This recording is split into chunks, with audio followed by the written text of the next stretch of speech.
Purple Daily is daily Vikings entertainment. We just want the Vikings to win a Super Bowl before we die. I will ride with this group. Seriously, man. Please. And away we go. All right. Getting the finishing touches on the graphic department has been hard at work for today's episode here, right?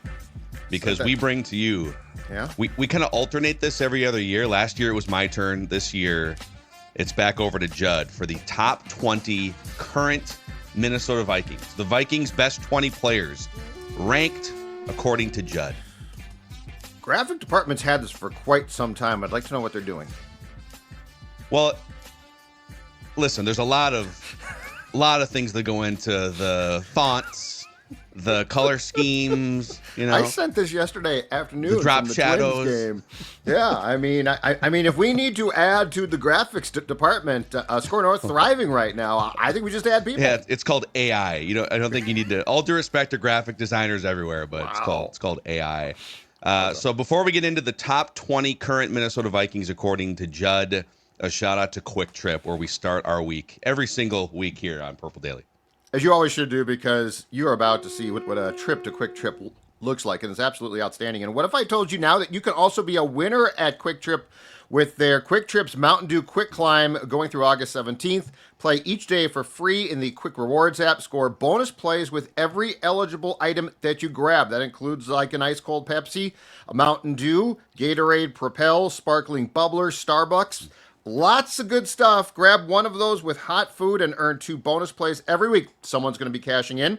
Each week, the prize climbs by $5,000, and the one player who reaches the top will win $250,000 cash.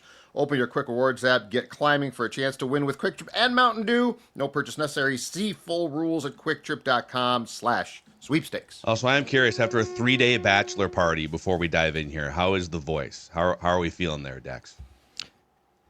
I feel good. I slept. I told you guys we woke up in the middle of the night last night because it was so hot here back in the home front that we had to go back downstairs. But I probably got 10 hours of sleep last night, which is when I say that's probably the amount I got over the other 3 days combined. I'm feeling a lot better today. A lot better. Oh, it's man. just, and look, I mixed in the waters. I felt pretty good throughout each day. But by yesterday morning, waking up there the last time, I was like, I have to leave. I have to get out of here. Get me home right now. Mm-hmm. Couldn't do it anymore. Yeah. So, I'm in good spirits. Good spirits. I'm excited for how whatever manifestation of statements, bachelor party statements, leaks into Mackie and Judd podcast tomorrow. But we digress here with Judd's top 20 Vikings, and we do have the graphic department here. All the work they put in over the last 24 hours. If Dex could pop this up on the screen.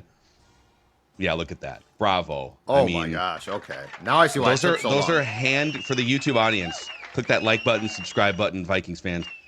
Those are handcrafted letters there on the font. Different, and not just 2 different fonts, but different colors. I mean, this is really 3 different colors if you count white as okay. Got yellow, all right, or gold, and Fair it's enough. kind of a Fair purplish hue there too. So yeah, you tell us where and how you want to start this thing. All right, as we always do, of course, to build the ultimate suspense that goes into an exercise like this, let's start at the bottom, top 20 most important, best. Whoa. Top Vikings. 20 Vikings. Yes. But well, you just snuck a little Juddism in there. You said no. You threw the word important in. Well, because technically when we get high on the list, there's going to be someone who has to be on there, who will. Wait a second. The exercise is the top 20 current Vikings. Yes, and I've got them. Did you hijack this? Listed. He's like, that's hijacking. Well, you're about to find out. What was the? You said important. What was? Well, the importance going into the season. So it's not just how they performed; it's how they will perform. Anyway, let's start at 20. It's just for people that are new. Judd sometimes takes a direct question and then makes his own question out of it when he answers it. And I just want to make sure that the ground rules are set for this exercise. Yes, I just want to make sure that the exercise is as fruitful as it can possibly be, which is why I spent hours slaving. And this is actually, with the depth of this team This is actually a tough list. I'm not going to lie. There's more than 20 good players on this team. Yes, and, sure. and there are some snubs that I think we can get back to once we're done with the 20, but I think let's just get to the 20. And let's start at number 20, and that would be Harrison Smith. Harrison Smith remains a very important part of this team, but as far as how the season is going to play out, as far as his importance, I think he belongs here in this. This is a guy basically from the back end who coordinates the defense. Will his snaps be cut down? Possibly, probably not. That was sort of threatened a year ago. But Harrison Smith, in what might be his final season with the Vikings, we don't know for sure. Who knows?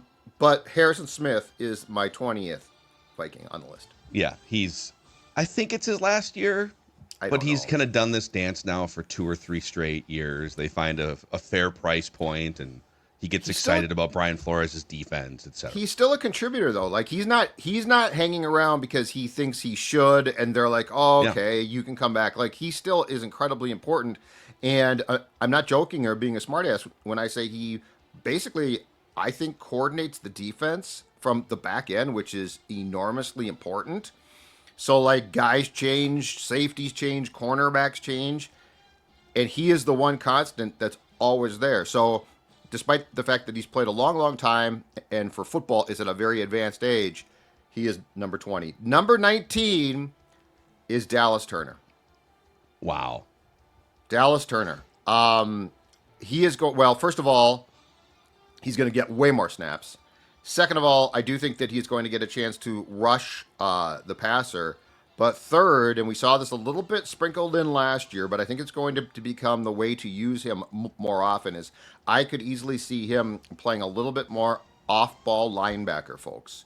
And so he wouldn't necessarily rush, but here's it's either the conundrum or the way to fix this, all right? We all know that Ivan Pace Jr. is really good against the run. We also know that Ivan Pace Jr. against the pass is spotty, to say the least. So if Dallas Turner can drop into coverage more comfortably, like, there are ways to get him on the field outside of just the rotational use with Grenard, Van Ginkel, and Turner. And also, with Pat Jones gone, that also opens up another way for him to play. I think the whole, he was sort of a bust, he didn't do much. I don't think he had. It's not like, if you look back, he had this terrible year. Was he used as much as some people expected? No. Were there reasons why? Yes. Is this defense difficult to learn? And so for a rookie, it can help if you aren't thrust in there constantly? Absolutely. I think Dallas Turner, I would not be surprised if a year from now, whoever does this list has him as a top 10. Yes, obviously some projection here. So you're kind of taking what you think he's going to do in 2000. But that's what I did with Van Ginkel last year too. Right. That's my point about, like, I'm also projecting. I think we have to project who's going to contribute. Yeah. And yes, so that's definitely one. But I could easily see him being a year from now, same list, top 10. Yeah, I mean, it's. I don't. After last season, it's hard to say that he is a top 20 Viking, but he's a very high ceiling. And if you're projecting, there's going to be some projection in this list. So I'll give you that. And listen, for people that mocked and ridiculed me for putting Van Ginkel top 5 last year, and then they found out. Well, Van Ginkel top 5 was aggressive. It was right. But I mean, he belonged on your list at the time. I think it'd be boring just to do, like, here are my top 20 Vikings based on 2024. Like, well, there's a bunch of new players. Like, it's not right. The exercise. I mean, the offensive line got completely redone. They brought in new defensive players, so it's it's not like they just ran it back. All right, number 18. All accounted for. Number 18, Aaron Jones. Still important, not as important because of the trade last March for Jordan Mason with the 49ers, but I do think that he is going to definitely be in some type of rotation. Now, I think the carries for the first time, because they certainly weren't split evenly a year ago, I think the carries with Jones are going to be split more so. Jones is still very good at pass protection. He can still catch. He does some things well that Jordan Mason might not do as well. I think it's a very nice combination. So Aaron Jones back for a second season is number 18 on my list. Yeah. Yeah, it feels about right. I kind of flew through it. I don't remember the order in which you put these. I did get a sneak preview, but just kind of threw them in there. So I am curious to see a refresher who you have above him, but he can still play, man. Like we sometimes we get so hung up on the age of running backs and even just any player in football. Oh, he's 20, yeah, he's 29, he's 30. Well, Aaron Jones, even at, I think he's 30 years old, right? Even at 30, can absolutely still play. He can catch passes. He's very trustworthy. Is he Saquon Barkley? No. Is he Derrick Henry? Of course not. Right. But he's still very good. Also, though, on that point, I think we got, in the old days on the radio show, we got hung up, rightfully so, on Peterson because of his contract. Like, to me, this is all contractual. Like, if Aaron Jones was making a bundle, I'd be like, this is a waste. But at his current contract, it's very fair. It allows you to do a lot of things, so I'd give him the nod at 18. At number 17, speaking of the new offensive lineman, Will Fries. Wow. The right guard, he did not and has not taken part in practice, broke his leg last season. He was the highest paid of the Vikings free agent additions in March. But Will Fries, who's going to anchor or help anchor the line, the key word being help there now, in the completely redone interior, the former Colt, number 17. Yeah, it's if you trust PFF, and every NFL team does trust PFF because all 32 teams use PFF, but there's definitely some holes in the evaluation of PFF. He was for the 5 games he played before the injury last year, he was one of the best guards in the entire league. Before that, in the seasons prior, he was more of like a middling kind of average, but also younger with upside. So you're banking on obviously recovering from an injury, tapping into the best version of him from the first month and a half of last season, and then just age and experience and playing next to a really reliable tackle. There's a lot of factors in play here, but yeah, I would say if he's not one of your 17 best players, you probably overpaid. So 100%. Better hope that he sticks in this top 20 list beyond 2025. That is a perfect segue to number 16 because it is that reliable right tackle, Brian O'Neill. The Vikings tackles, when Darisaw returns, are huge strengths, enormous strengths. And O'Neill he's dealt with some Achilles problems. He is getting up there a little bit in age, but he is still, I think, a very reliable, good player. And he's not a top 10 guy, but he definitely belongs on this list. And I landed at 16 because I think it's a fair place to put him. It doesn't overinflate him, but it also, I think, gives him a nod to the fact that he definitely belongs in the top 20. Yeah. Also, isn't it kind of funny just how fast time flies in the football world? It wasn't that long ago where Brian O'Neill was this kind of undersized second rounder. You know, he's going to be a project. It's going to take him a couple years to get up to NFL playing size, all these things. And now it's like, I'm not pulling the curtain down on his career quite yet, but he's definitely much, much closer to the end of his run than the beginning of it. 2018, right? Yeah. Yes. Yeah. So, like in football terms, if you do dog years for football, that's like 14 years. Yeah. It's crazy. I bet that we probably had him as a top 10 Viking, though, going into last year, did we not? Let me pull up the old... I'd be shocked if he was outside the top 10 last year. Yeah, he was... You know, it's funny. I erased over last year's file for Judd's list here, but I do remember it being like 11th or 10th or 8th. It was it was definitely higher than 16th. Okay. For sure. Yeah. Number 15, Jordan Mason. Wow. Okay. Jordan Mason's going to be, he is going to theoretically solve your red zone dilemmas. That is enormous. Like, the line will as well, but at the end of the day, you know, you found out a year ago that you did not have, and essentially outside of possibly Dalvin Cook in 2022 to a certain point, I forget his red zone touchdown total, but you did not have the ability to punch the ball in. Smash mouth football. And it started up front interior. Football. But it also Like Aaron Jones just isn't that guy. He bounced himself outside and scored a red zone touchdown against the Giants in week 1. And I came on this show and I said, oh my God, the red zone touchdowns, here they come. This is great to see. And then poof. So Jordan Mason's addition and being on the field and bringing the rough and tumble with those big legs, got the big, strong base. The scar, the surgery scar on his right leg. Enormous addition, theoretically, and a guy who now, when you're at the, 5, it's not like, okay, JJ, you got to throw the ball. And he's like, why? He goes, we can't punch the ball in. Like that Detroit game, if there's anything good that came from the Lions game and the Rams game, it's the realization of a few things. One, the interior line had to be upgraded. It looks like it certainly was. And two, you had to, if nothing else, get Aaron Jones a partner in crime who can commit the good crime of scoring touchdowns with that strength. Yeah, Will Fries has the surgery scar, but I think everyone with big legs should have a surgery scar. Sounded good. Jordan Mason, my favorite stat for him continues to be actually 2 of them, but the yards after contact last year. So he was 10th in the NFL in yards after contact per attempt. Football. That's huge.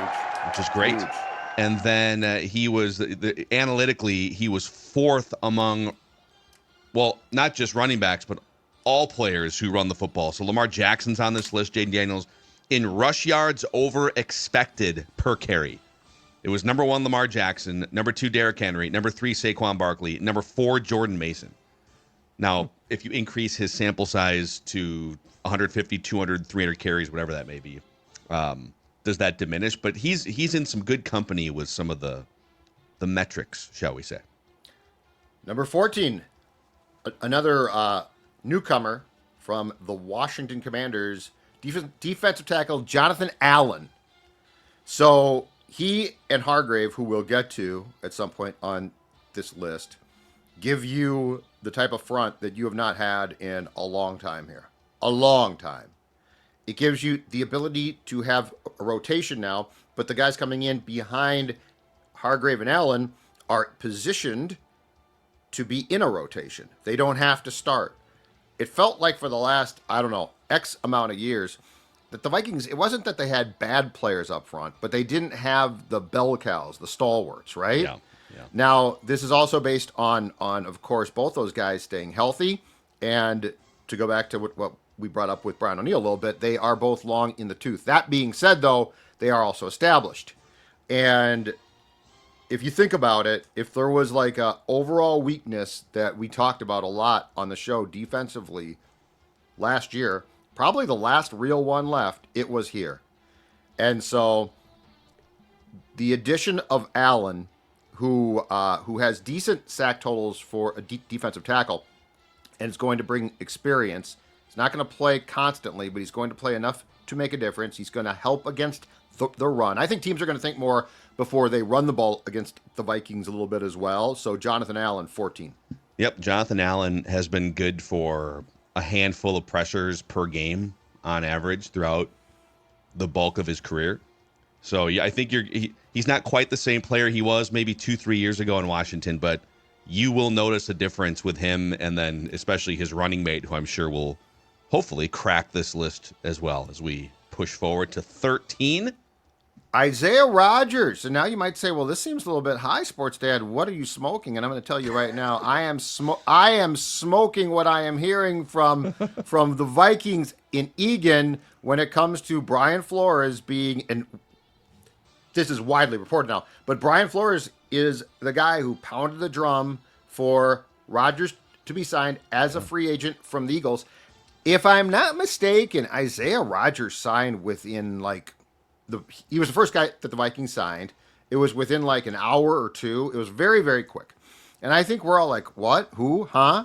And then you started to hear about Flores basically felt that this guy was a perfect fit. Because I think we all, at first, rightfully probably so, assumed, oh, this guy's going to be a backup. He'll be a backup to the next guy that they bring in at cornerback. He's going to start, and he's going to play a lot. And you watch him in practice, and there's something there.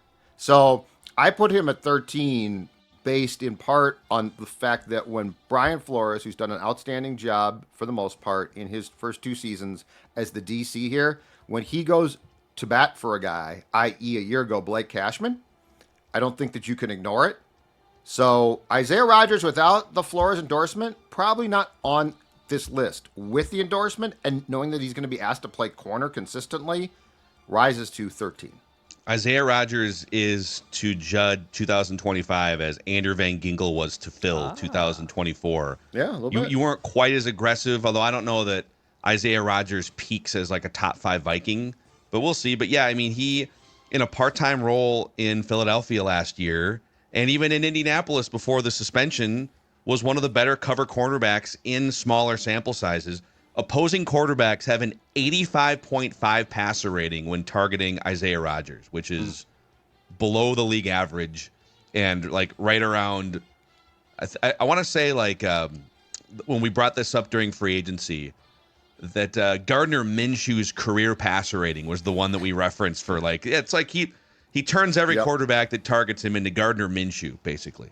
Yeah. Pretty impressive. So I would put him on the potential also with how he's going to be used, assuming it starts off well, breakout type of season, where by the end of the year, the league is aware, its fans are aware of who Isaiah Rodgers is. Number 12, the guy I just mentioned, Blake Cashman. The Cash Man. Okay, so a couple of things here. First of all, You could take that to the bank. The Cash Man. The Cashman Bank. First of all, on Blake Cashman, he has missed time, as he did a year ago also, because of injuries. That's an issue. But the other thing is, if you look at what he delivered on what we expected in 2024, it was enormous. And unlike Pace, he doesn't really have a weakness. He is a whirling dervish. He's everywhere. Absolutely a disruptor. Yeah. When they signed him, again, in March of 24, I'm like, oh, okay, yeah. Former golfer. I guess he's decent. I had no idea. He's not decent. When he plays, he can affect games. And I also don't think it's an accident that he affected games in Flores' scheme because Flores knew exactly what Blake could do. He's number 12. 12 anecdotally feels a little disrespectful almost to Blake Cashman here. They also have a really loaded roster. So Yeah. I'm trying to decide if you're baking in some age-related regression here, or if the Vikings roster is just that damn loaded. I am baking in a little bit of injury concern because he just consistently misses time. Sure. So yes, it's definitely his. If he was an Iron Man, he's probably higher, but he's still 12 is very respectful, I think, to a guy who I honestly a year ago didn't think would make this list at any point in time. I was wrong. And number 11. Josh Metellus. Josh Metellus needs a contract, but what he doesn't need is a manual of how to play football because he is the rover of this team. He has defined, I would say, if you had to pick of everyone who plays defense in Flores' system, from the Vikings at least, if you had to pick one guy, like who is sort of the poster child, right? Like who would you put on the poster of this is the Brian Flores defense? To me, it's Josh. He plays everywhere. He's a guy who was, I think, a 6th-round pick by Spielman, who played special teams, was released and signed to the practice squad pre-O'Connell. But what he has turned himself into, because he's so damn smart and really, really good, is a guy that, if you look, if I'm not mistaken, at one point in time has played like every position technically but nose tackle. It's crazy. Yeah, so it is crazy. Josh Metellus, just outside the top 10. Okay. He was knocking on the door, but he is, I think, if he is sort of the symbol of what the Brian Flores multiple looks. I'm changing things constantly, and this guy can do it all. That's Josh. You know, it's kind of crazy, and again, we'll gauge it once we get the rest of the top 20 here, the top 10 coming up. But if your football team, can you pop that back up real quick, Dex? If your football team, outside of its top 10 players, has Jonathan Allen, Aaron Jones, Brian O'Neill, Blake Cashman and how good he was last year. This right here, 11 through 20, Harrison Smith is maybe a Pro Football Hall of Famer. If you're wondering how good the Vikings roster is, these aren't even among their top 10 best players, at least according to Judd, as we go through this exercise. This was a difficult thing. This was a very difficult because of the depth. There also was thought at some point in time, like with Cashman to injury, Allen injury and age. But yeah, let's get to number 10. And we will in a moment. Right after. I would say 11 through 20 was fireworks, Dex. It is fireworks season here with the 4th of July coming up. Let's talk about our new friends with Fireworks Forever. So Fireworks Forever, just located across the border in Wisconsin. They have a family-owned and locally operated second-generation owners. They have hand-picked and imported fireworks from all over the place. There's no middleman. This means low prices for you, or more boom for less bucks. 2 locations, just less than 5 minutes from the Minnesota border in Somerset, Wisconsin. And every product in store, too, has a little QR code.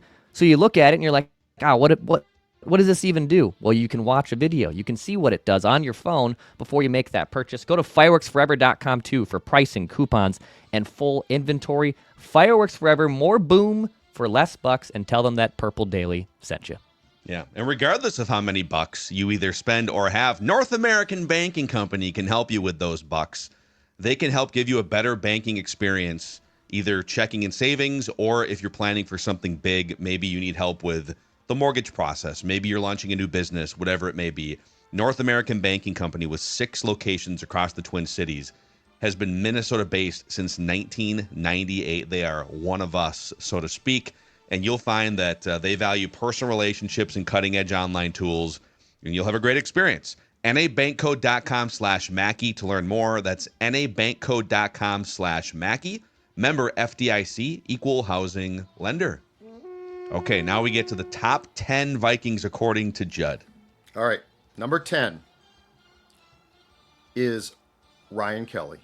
And this was my most difficult one. And I struggled. I really struggled with this one. But here's my justification. His position is important regardless. And we bitched and moaned, rightfully so, a lot about Garrett Bradbury didn't have enough sand in his pants. Meant well. I think he was a smart guy. But, like, you need a center who wants to kick your ass. And that's sort of where things start. And Bradbury, I don't know that I think he had that in him. I don't think that he had the body or the strength to pull that off. Ryan Kelly's a veteran. He's got that strength. And here's why he's 10 as well. You are going to be working with what is basically, not technically, a rookie quarterback, okay? Ryan Kelly's going to have to run a lot of the show to help out.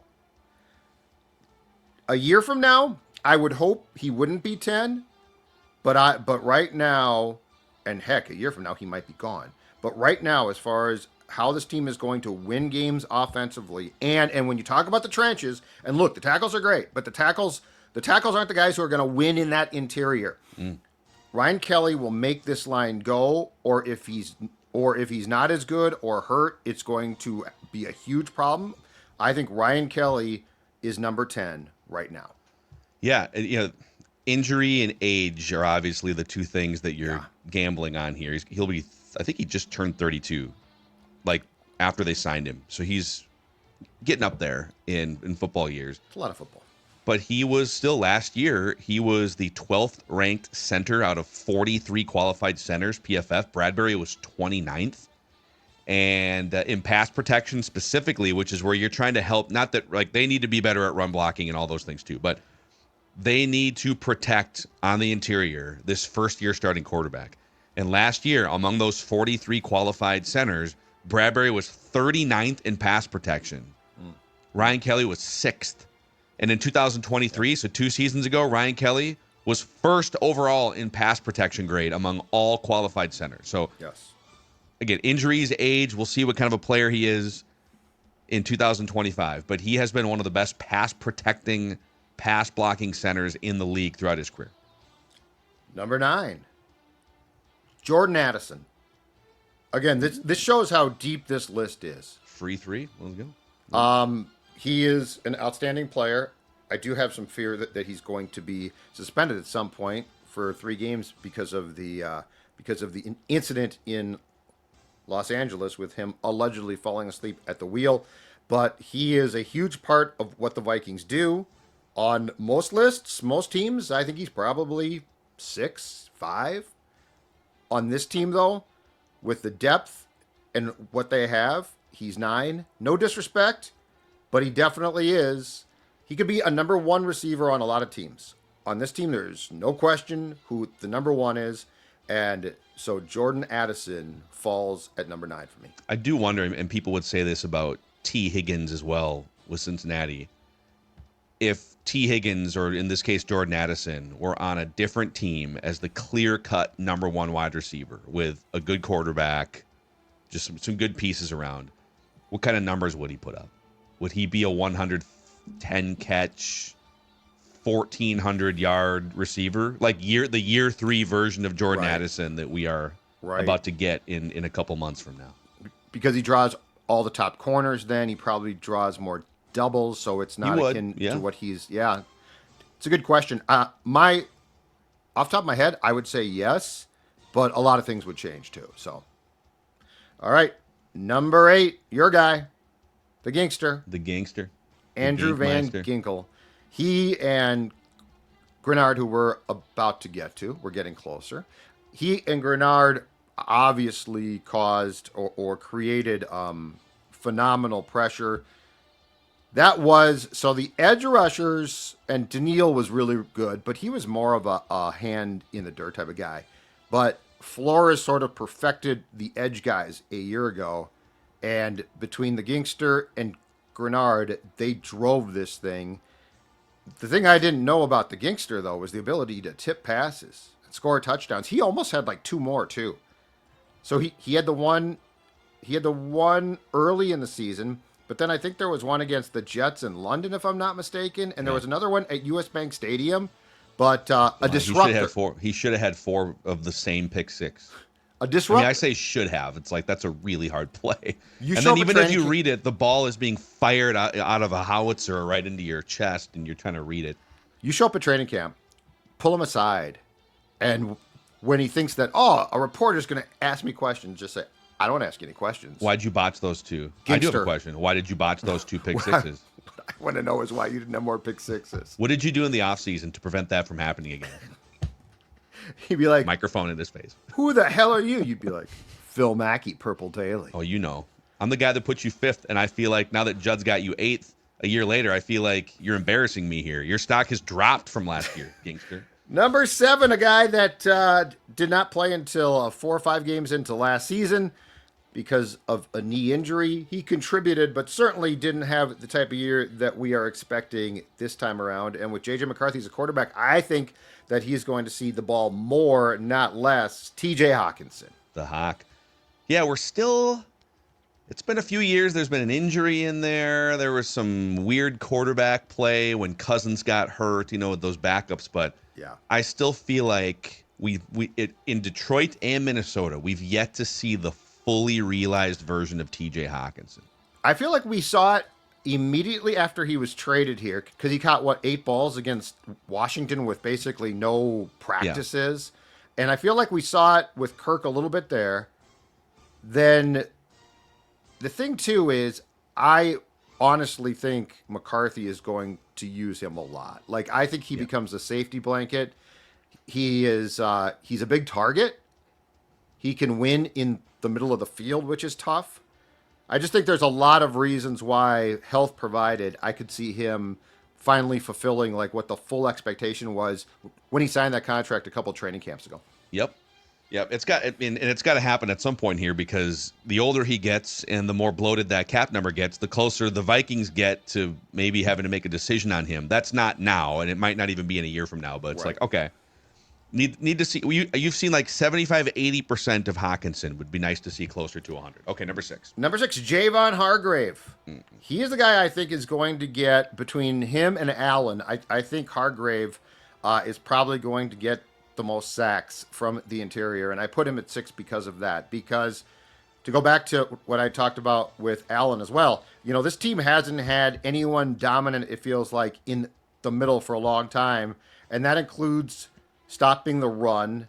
But just as importantly, something that we see a lot of good teams have and the Vikings have not, which is interior pressure, which means you don't have to blitz. And that to me is going to be absolutely huge. And I think Hargrave is going to probably lead the defensive tackles, the defensive linemen in the 3-4 in sacks. And that immediate pressure is a nightmare because if you can get that, you are on top of a quarterback immediately. The edge guys are great and they contribute a lot, but at the end of the day, they've got to take a circuitous route, right? If you're Hargrave, you just bully the center, you bully the guard, you break through, and you are immediately in the sweet spot. Football. So that's why I'm putting Javon Hargrave at number 6. Yeah, again, 32 years old, so you're always taking on some risk, but it's not like the Vikings didn't completely compromise like a 5-year window with a bad contract here. It's like a 1 or a 2-year contract in terms of what you have to take on with guaranteed money. So it's a great risk to take. You're kind of buying low on a guy that before 2024, where it wasn't like he dropped off the cliff production wise. He tore his triceps and only played a few games. Right. So you're kind of buying low on the injury, dropping his stock. Before that, the 3 seasons before the injury season last year, 1 in San Francisco and then 2 in Philadelphia, he averaged 10 sacks per season and 65 pressures per season from the interior. Yep. It cannot be emphasized enough. And Harrison Phillips has been the best sort of down lineman in this system that they've had. Harrison Phillips doesn't do that. And certainly none of the guys behind Harrison Phillips do anything close to that. So, and Jonathan Allen slots in terms of interior pass rusher higher than Harrison Phillips too. So you just went out and to your rankings here, you added the 6th and the 14th best player to your defense by just having some cap space because you're not paying your quarterback any money.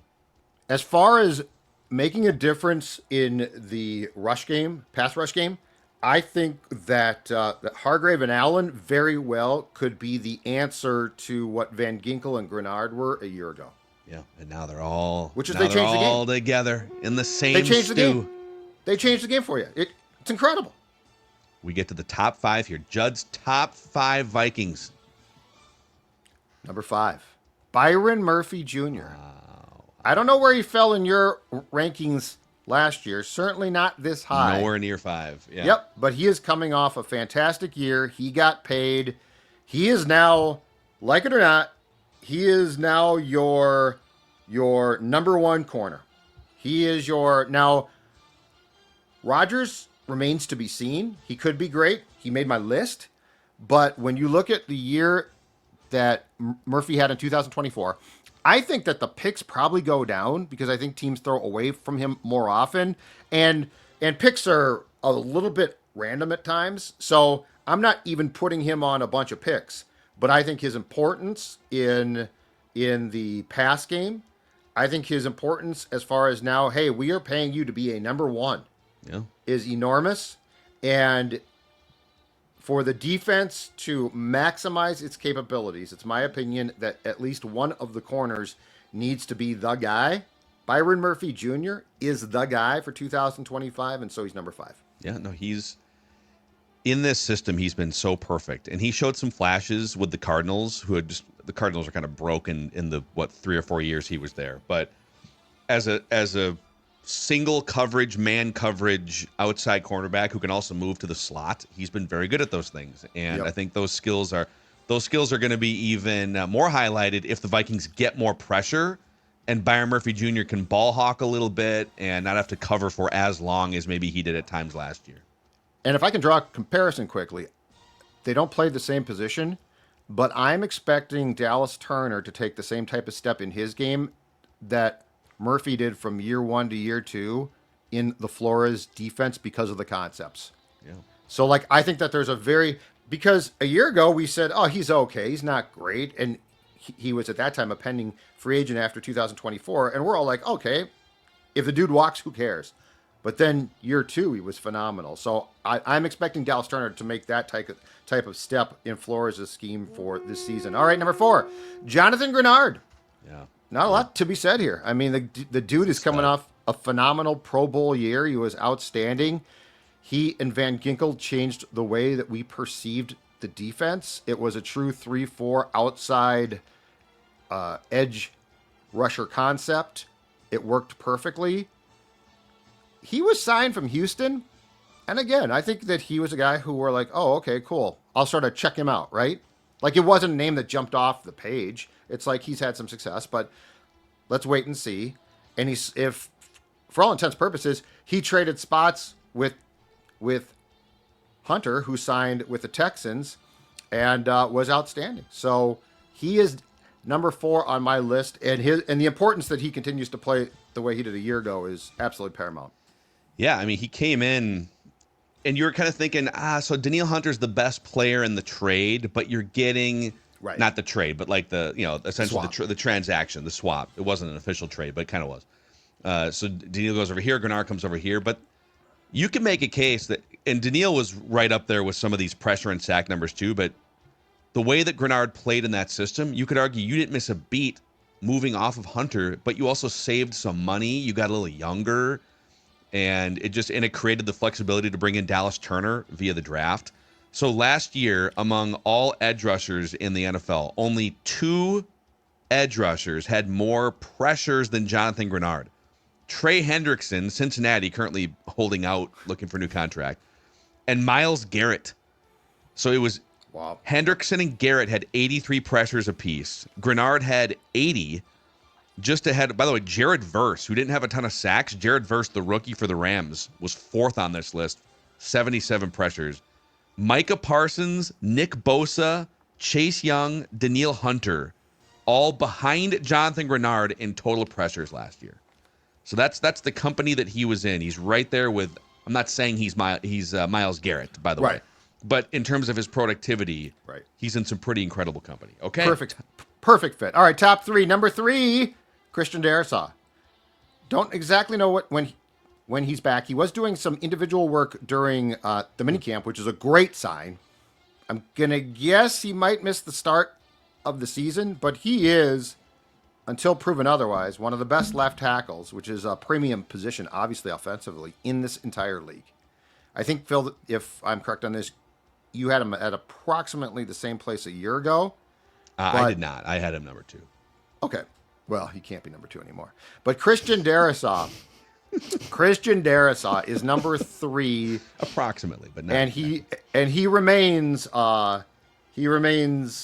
fundamentally one of the most important players too, especially when he's going to be blocking for, once he does return, JJ McCarthy's blind side. Yeah. I mean, when he's healthy, the when he's healthy thing is a little more in question throughout the years than maybe you hoped. It's not just the knee injury from last year. There's been a couple other little things too. Concussions. Yeah. Yep. You're right. So is he a guy that you can rely on for 17 out of 17 games? To this point in his career, no. But when he's been on the field, he is in the mix as one of the 3 to 5 best left tackles in the league. So one of the most athletic left tackles too. Yep. You're going to see him, the way that he can recover if he's bad early in the rep or gets beat early in the rep. You see the ways that he recovers and gets back into position or bails out a guard on a twist or something. So get that brace on. Get that brace on. Put some spit on that sucker and get back out there. This is football, damn it. That's right. You darn right. Football. That brings us to Judd's number 2 on the top 20 Vikings list here. Number 2 is JJ McCarthy. I mean, you're riding with JJ. You're riding with him. We like what we've seen, the preseason game. You must have loved that preseason game against the Raiders last year to put him 2 on this list. He's 2. I can't not. Like, he's the most important. He is one of your top players. He has to be. So is he one of the top 2 Vikings on this team right now? In my opinion, yeah, he better be. He better be. Wait, this is all done again on projection. Okay, yeah. I don't have anyone that I would. Easy Thor. I don't have anyone on my. No. I'm just saying it's done. Like, Dallas Turner would not be 19 off of what we have seen previously. Right, but you're doing that off projection. Yeah, right. It's a little projection that I think if Dallas Turner takes a step, he could be like the 19th best Viking. Right. what you're saying here is if JJ McCarthy, you're saying with all this infrastructure, you think JJ McCarthy, and by the way, like this might be an unbelievable call. Yep. Because if he comes out and is incredible, you know what? And I think he's going to be good too. This is just. I don't question this one bit. Like this was 10 through 20 was difficult. Like I was juggling guys, taking guys on and off. When I sat down to begin this project, it took like 3 days. When I sat down to begin the project, my top 4 or 5 came to me instantly. I have a takeoff of this, and it will be my hottest Vikings take for you guys. But let's finish out the exercise because we still have to get to number 1 here. All right, number 1 is clear cut. No surprise, yeah. It's Justin Jefferson. He is the offense is going to run through what he can do and through him being on the field. If he is out, it changes everything completely. If he is in, even if he doesn't have a big game, even if he doesn't catch 9 passes for 125 yards, he impacts everything defenses do. He makes everybody's life easier, just his presence does. So, just as I think you did last year, I have Justin Jefferson at number 1. Yeah. So, Judd's top 20 Vikings, number 1, Justin Jefferson. Number 2, JJ McCarthy. Number 3, Christian Darrisaw. 4, Jonathan Grenard. Byron Murphy Jr. rounds out the top 5. Javon Hargrave, TJ Hawkinson, Andrew Van Ginkel, Jordan Addison, Ryan Kelly are your the rest of your top 10, 6 through 10. Let's get these up. There we go. And then 11 through 15, Josh Metellus, Blake Cashman, Isaiah Rodgers, Jonathan Allen, Jordan Mason, with Brian O'Neill at 16, Will Fries, Aaron Jones, Dallas Turner, and Harrison Smith rounding out the exercise. So some snubs. A lot to be debated. Yeah. Harrison Phillips, snubbed. Ivan Pace, a snub. Yep. He was Josh Oliver, a snub. You know what? Yeah, he was. The guys that I actually wrote down here as true snubs: Harrison Phillips, Ivan Pace, Theo Jackson, a snub. Donovan Jackson, first round pick. Will Reichard, snubbed. Yep. Mm-hmm. Yep. I'm projecting a 72-yarder from him. I went through everybody. But I would say first guy off, in fairness, is probably Harrison Phillips, not Ivan Pace. Yeah, that's probably fair. So I'll give you my hottest take here in a moment. After Dex shouts out standard heating and air conditioning, the HVAC system that drives our hottest takes every single week. Yeah, thank goodness for standard heating and air conditioning. I mean, no, they've been busy, obviously, in the last week here with the heat wave we're experiencing. Now it's cooling down a little bit. So let's say that that AC was struggling for you over the last few days. Well, now some cooler weather ahead. You got the 4th of July coming up. Have the experts at Standard Heating and Air take care and look at that HVAC system to make sure everything is working appropriately. So the next heat wave that hits, you're not sweltering or worrying about that thing breaking down. Let the experts handle it. Tell them that Purple Daily sent you. And shout out to Standard Heating and Air Conditioning for powering these hot takes. Also, if you're a fan of the other kind of football, the 2025 CONCACAF Gold Cup quarterfinals coming to US Bank Stadium this weekend, Sunday, June 29th. The premier national team tournament of the summer. You get 2 epic matches with 1 ticket. You can watch some of the biggest stars from around the region battled out. Sunday, June 29th at US Bank Stadium. Ticketmaster.com. That's Ticketmaster.com for tickets, or goldcup.org/tickets if you want to see football. Not football, but football. I'll be there. I'm sure Judd will be there with Judd's camp notes. I'm going. Judd's Gold Cup notes. So, okay, let's pop the top 10 list or top 20 list. And I'll take it to top 10 back on the screen here. So for the YouTube audience, you can see this. For the audio audience, I just got the top 10, Judd's top 10 Vikings. So my hottest take is, this is either Judd's hottest take in the history of Purple Daily, or it's the biggest misinterpretation of the exercise in the history of Purple Daily, to put JJ McCarthy number 2. Either you Juddified this to make it a different definition, most important, and put JJ number 2, or it's the hottest take that you've had in 6 years on this show, saying that within a few months, JJ McCarthy will be considered better than Christian Darrisaw, better than Jonathan Grenard, better than all the other players not named Justin Jefferson on this team. I am very comfortable with the fact that it is an incredibly hot take, which might fall flat, but I'm fine with that because if it falls flat, the Vikings are done. So I am very comfortable Well, what if he with settles in at like 15th? What do you mean they're done? the quarterback at 15. That ain't good, man. He got to be top 10, and I'm putting him too. Okay, 10th. What if he settles in? But he's you're 10th. Judd, Christian Darrisaw is regarded as one of the best left tackles in the league. JJ McCarthy, I would say to get above Christian Darrisaw, McCarthy would have to legitimately be like a fringe top 5 quarterback in the NFL in 2025. I would say that'd be a top 10 QB in the entire league to be 2. But So like Kirk a couple years ago. Yeah, Kirk was kind of like the 10th 10. best quarterback in the league. Yeah, but I would put him second on this list then. Like I'm comfortable with this. If Darrisaw wasn't coming off the knee, I might have put him second. But again, to go back, when I sat down to do this project, I was completely comfortable putting McCarthy second because I feel like the Vikings, by not, and I have zero problem with this, but by not having a true backup plan, I feel like the Vikings are telling me he is easily one of our 3 most important players. Yeah, but most important is not the exercise. Our best player. Most important is not the exercise. He is one of our 3 best players. And if he is, because he plays quarterback too. If I will say this, here's another hot take.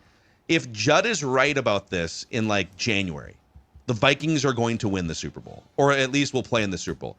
If you get through a season and on top of all these other really good players, JJ McCarthy is the second best player, not like projecting that he might be, or not like the importance of the theory of JJ McCarthy, but in mid-January during the playoffs, no, this dude, he threw for 39 touchdowns and was aces on 3rd and long all season, whatever. Then the Vikings are absolutely on the verge of winning their first Super Bowl. If a quarterback whisperer, Kevin O'Connell, is willing to commit to this kid as his guy, which he clearly is, like there's no, hey, Sam Howell might, the Darnold safety baby blanket is gone, then I think Kevin O'Connell is saying he is one of my 3 best players. He knows something. So, but I mean, yeah, it's a hot take, but it's also ordinarily with hot takes, I am, I don't know where this belongs, right? Like you're trying to formulate it. This came to me in like an epiphany immediately. I put McCarthy 2 and didn't move him. Yeah, I think like going back to like when I put Van Ginkel 5th last year, we at least had seen several years of Van Ginkel in the NFL. We saw Van Ginkel, so he had been an established NFL player, and we saw him in the Flores system in Miami like 3 years before then. And so I was kind of basing what he's done in the league with, he's got some experience in the system. There's a vision for him. And so I'm projecting a little bit. Maybe he should have come in at 18th. I'm saying it's going to be closer to 5th because of this, that, and the other. Yep. We don't have that background to go off of with JJ outside of college and like one preseason game and Judd's camp notes. I'll give you that. Yep. Judd's been on the ground at practice for 2 straight off seasons. And so like most important, he's number 1. If this was a most important list, current top 20 Vikings, I would have personally put him outside the top 20, and you can earn it through your performance the first month of the season. Oh, Dex, what are your thoughts? Yeah, I mean, it depends on your definition of what you want the exercise to be, but this is tough to do in hindsight. And I know the draft position's different, but like if you were going into year 2 of Brock Purdy in San Francisco, and you're doing that list for what, the 23 or 4 seed, I think it was year 2 was 2023 for him. Would you have had Brock Purdy as the number 2 best players on the 49ers roster that was loaded?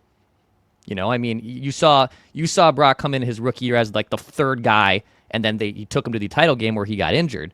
But would you have done the same thing if this was 49ers daily and you're projecting then that next season? Are you doing the same thing you did with McCarthy where you're putting him number 2 on a super stacked roster? And again, I'm now projecting a hot take. I'm saying that this Vikings team could be just as good as a 49ers team that went to a Super Bowl and back-to-back conference championships. Mm-hmm. But that's kind of the conundrum we sometimes find ourselves in with trying to regard quarterback play. That's true. Yep. I also take into account the fact that McCarthy was the number 10 pick by O'Connell. Like, there's just a lot of things where I think O'Connell is screaming in my head right now, you got to put him high on that damn list. He's one of our best players. And so, yeah, I mean, total projection. Total projection. I love this. But great. but if he, I mean, let's say we get to, I don't know, January, and he is like, it's like, oh, he's 20 or he's 22, he's outside. I mean, things will have gone very wrong, most likely by then. Yeah, like, I mean, I think he has to be top 10 regardless. But yeah, I mean, it's a fun discussion, and I don't know that there's a right or wrong, but I felt like when you look at what he has done, McCarthy, you look at who's endorsing him, and you look at the fact that there's no fail safe behind him right now, that to me is screaming that they think he is one of their best players. Like, just one more question, then we can say goodbye for today, but then we'll be back tomorrow because it is Purple Daily, even in the off season. Talk more about this. Darn right. Where would you, like, let's say you took Bo Nix's rookie season with the Broncos and put him in this exercise. So, like, Bo Nix was like somewhere between the 16th and 20th best quarterback in the NFL last year, probably closer to 20. But a good, solid rookie season. Certainly not Joe Burrow or Lamar Jackson, but like a good, competent NFL quarterback that might flirt with league average. Right. I would have had him probably not. Now, I don't recall if the Broncos roster was stacked. I would have probably had Bo Nix somewhere 15 to 20. Okay. But he's not a top 10 pick. And I just think a very important part to hammer home is the Vikings are telling you this kid is it. There's nobody else. He is our starting QB with this roster, so we consider him to be a top 3 player. We consider him to be him, as Thor would say. But I mean, it's a good debate. It's a great conversation. I'm just telling you, when I did it, I was like, Jefferson first, McCarthy second. It came to me. I love it. It came to me. I mean, there is a world in which, like, they drafted him expecting this to be the case at some point, that he would be your best player or your second best player behind a Hall of Fame wide receiver. So sure. Curious what the YouTube commenters have to say. Did Judd take this exercise too far, or is he looking into Judd's camp notes crystal ball with pure clarity? Curious to see what I am too. Yeah. I am too. Boots on the ground, baby. All right, for the sports stat, let us know what you think. What order would you put the top 20 Vikings in? Who are some of the other snubs? Right. And for often mustached executive producer Declan, I'm Phil Mackey, and this is Purple Daily, where we just want the Vikings to win a Super Bowl before we die.